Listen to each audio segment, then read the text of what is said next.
people don't call attorneys for fun.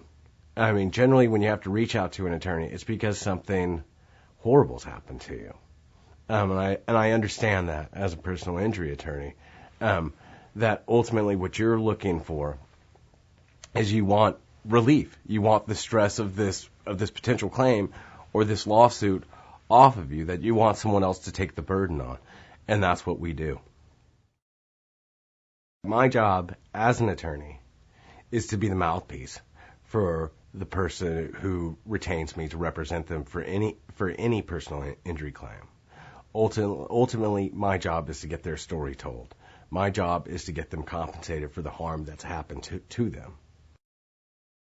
When someone comes through and they retain our office to represent them, they're going to get some attention that they're not going to get from bigger PI mills. I mean, these are large firms who are dealing with a volume of 500 cases, and they don't have time to digest any one case very well, because we're going to work up a case a lot differently than some of these other personal injury firms do. We're going to work up a case as if it is going to trial. We're going to work up a case with the idea that we need to hammer them, and we need to hammer them hard. One of the reasons why I struck out on my own to open my own personal injury law firm is so I can make the decisions and I can take these cases to trial, the cases that I believe should go to trial, the cases that I believe are necessary, the cases that have to go to trial.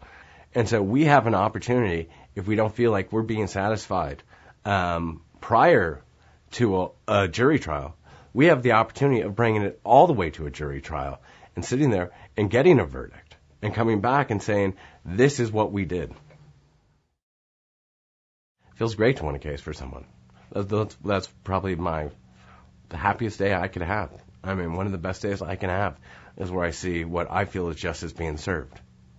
And I really like that feeling a lot.